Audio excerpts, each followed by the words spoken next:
Good evening, everybody. You are now listening to WLS, the voice of Prairie Farmer, Chicago.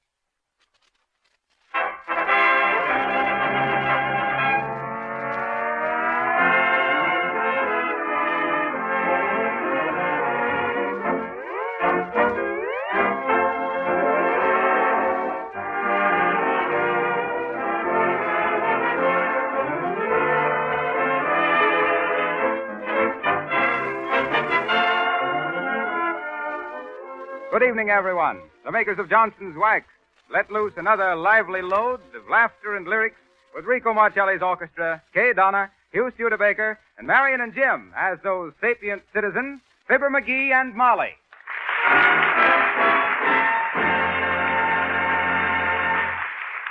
Marcelli and his men begin the broadcast with Fine and Dandy. Wrap it up, Rico.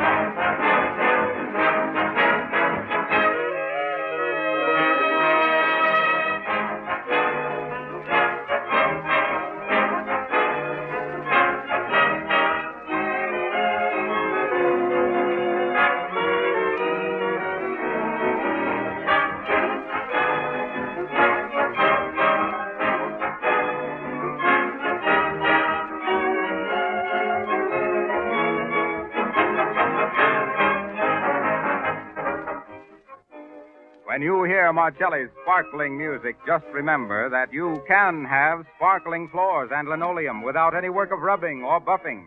Just try Johnson's Glow Coat, the easy-to-use liquid floor polish that shines as it dries.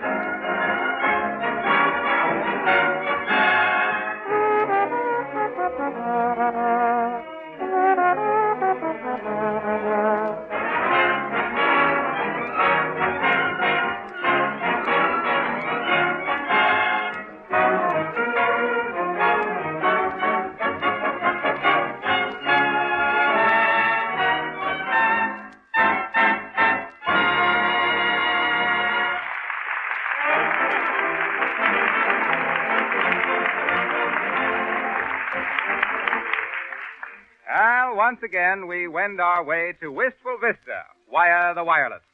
And we find Fibber McGee and Molly talking to their more or less handyman, Silly Watson. I guess we better get down to the basement and fix that furnace. You know anything about boilers, Sil? What? I says, you know anything about furnace boilers? Yes, sir. What do y'all think is the matter with the furnace boiler? What, Silly? I say, what's the matter with this old furnace boiler? It won't heat. Oh. There you are. In words of one syllable, it won't heat. And I'm getting so cold, I'll soon be too numb to care. Beautiful but numb. What was that, McGee? I says you're beautiful, but come, silly. We better get on downstairs and get started. See you later, Molly. Later, nothing. I'm going right along with you. Oh, sure. You see, silly, this here job of furnace repairing is a job that calls for judgment and precision. Ain't no job for amateurs. Yes, I think so. I'll do the thinking, Sil. You'll try anything once, won't you, McGee? You bet. Oh, is that so? Now, listen here now, Sil. I'll explain this here boiler to you. Yes. Now, this here gadget down here toward the base of the boiler, silly, is a cinder roller. You take the big clinkers and you put them through them rollers and... McGee, Huh? there's nothing of the kind. That's the wringer off me washing machine. Oh. Well, some furnaces has got equipment onto them like that. Now, wait till I open the door. Now, take a look inside there, Sil. Right there's where you'll find the trouble. Yes, I'm looking. What do you see? Nothing. Nothing. Good. What did I tell you, Molly? There ain't nothing wrong on the inside of it. Except maybe the fire clay is cracked off might as all. The what? The fire clay. All boilers, Molly, is coated inside with a special kind of plaster. Kind of a clay that resists heat.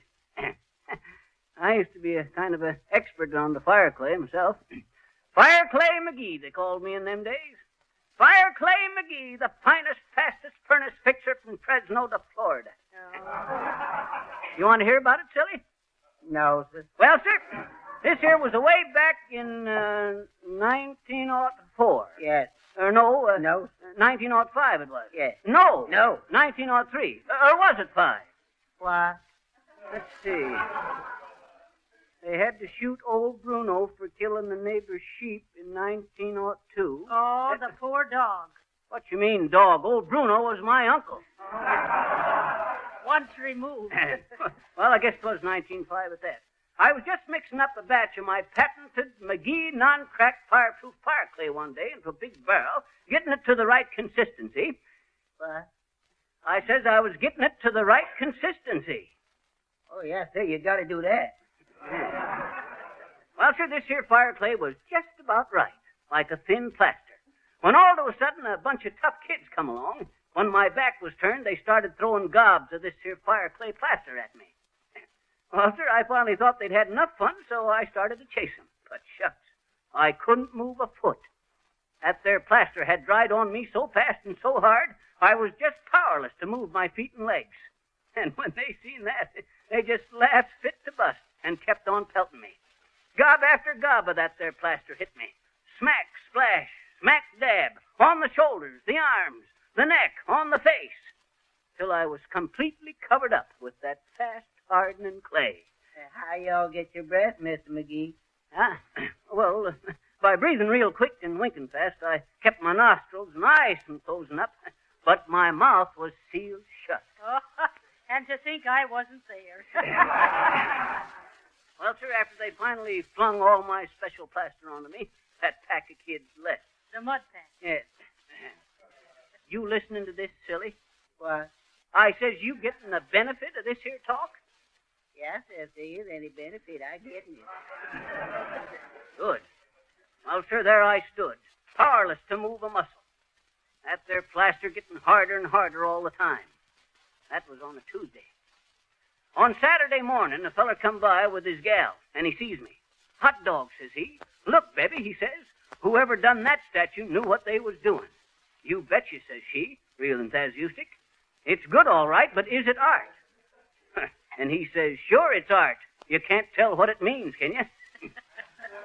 And finally, a crowd grew, all complimenting the feller that had posed that there perfect figure of a man. Oh, my. Then the reporters come. And all over the world, newspapers come out saying, the finest sculpture ever sculpted, discovered in the backyard of a boiler plant. Mysterious statue, a work of unknown genius. All stuff like that. All I could do was stand there and watch, getting weaker and hungrier all the time, cheated out of my meals and sleep. Cheated? Statues ain't cheated, McGee. Huh? They're chiseled.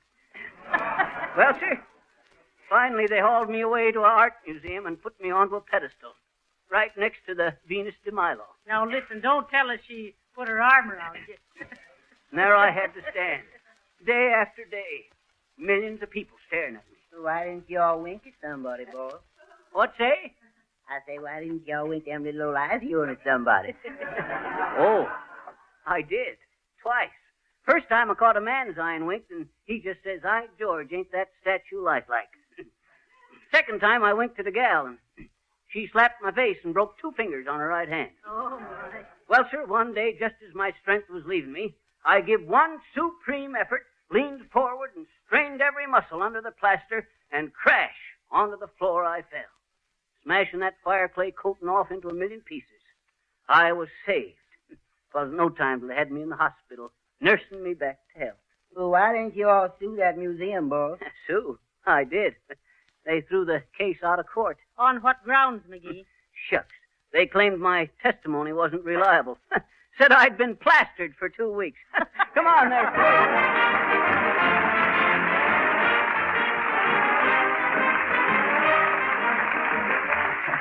Well, now that Fibber has vacated his pedestal, we have a real work of art to offer you. Our melodious model, Miss Kay Donna, who sings, and sings like no other one. All right, Kay.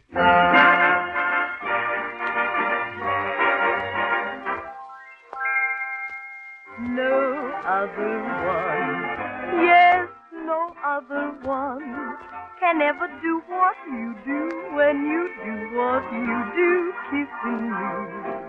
Oh, no other one, yes, no other one can ever make me feel like you, like I'd like to constantly. Talk about caresses with an 18-karat thrill. I don't have to make 3 guesses. When I'm thinking of someone who can fill the bill, there's no other one. Yes, no other one can ever make me want to say, who do you love in a great big way? No other one.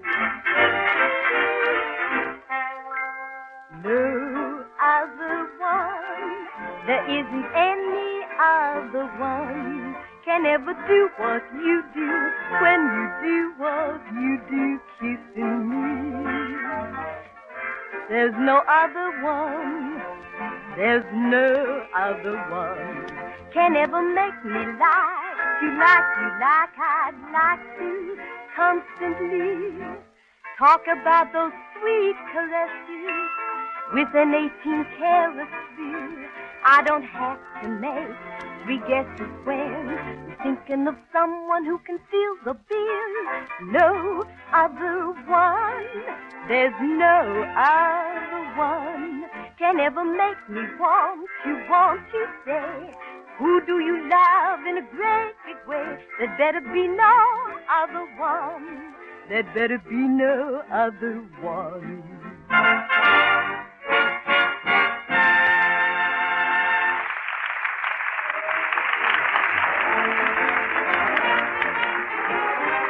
Thank you, Kay. Thank you. Friends, that was Kay Donna singing No Other One. And it might well be the theme song for Johnson's Glow Coat. For among floor polishes, there's no other one that can give you the lasting beauty and protection that Johnson's Glow Hey, Coat. Harpo, I got a riddle for you. Why is that there stratosphere balloon like a coat of Johnson's Glow Coat? Give up? Well, sir, the wear and tear of 74,000 feet don't mean nothing. well, that's the height of something or other. Okay. Well, folks, you know how I like to talk about Johnson's Glow Coat, the marvelous no-rubbing floor polish made by the makers of Johnson's Wax. Well, it seems I've been challenged by a young woman who says she knows more about Glow Coat than I do because she's been using it on her own kitchen linoleum for several years. She's here in the studio tonight. Won't you step over here, Mrs. Wright? You're at liberty to say anything you please about Glow Coat. Well, I'm delighted to, Mr. Wilcox. You know, when I started housekeeping not so many years ago, I worked so hard trying to keep my kitchen linoleum clean. Really, it was pathetic. No matter how often I scrubbed it, that floor was dirty looking most of the time. And then one day when I was feeling particularly tired and discouraged, a neighbor of mine dropped in and told me about Johnson's Glow Coat. Well, I ordered some that very day, and I can't tell you what a difference it made in the looks of that linoleum. It took only a few minutes to do the whole floor, and it was so easy to apply. Why, it didn't seem like any work at all. And 20 minutes after I had put Glow Coat on the floor, it was perfectly dry, and the linoleum had a grand, bright polish. Now my floors stay clean and shining with practically no effort on my part. I have more time to rest and enjoy life. Believe me, I'm a real booster for Johnson's Glow Coat, and any woman who is tired of floor scrubbing should certainly try it. Oh, I guess I forgot to mention that you don't have to do any rubbing or buffing when you use Glow Coat. Thank you, Mrs. Wright.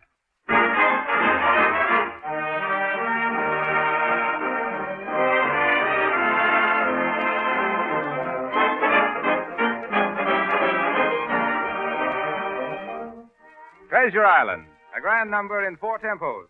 Marcelli plays it as a foxtrot, a Viennese waltz, a tango, a rumba. Take it, Rico.